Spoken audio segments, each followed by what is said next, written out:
হ্যাঁ বন্ধুরা, আসসালামু আলাইকুম। আমাদের গ্রাম অঞ্চলে কিন্তু ব্যাংকের সাথে এই টাউন বন্দরে অথবা বিদেশে মাশরুম, এটা হলো হোয়াইট মাশরুম, ব্রকলি, এনে কফির মতন ব্রকলি বলা হয় এটা ইংলিশে। অ্যাভোকাডো দেখছেন, সালাদ বানিয়েছি। তো এগুলো হলো खीरा यानी খেয়ার, এই যে অলিভস, সালাদ ড্রেসিং, এরপর হলো পনির,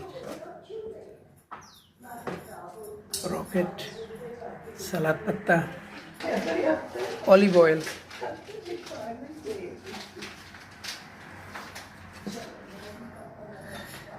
ভালো যদি লাগে আগে ধাক্কা দিবেন।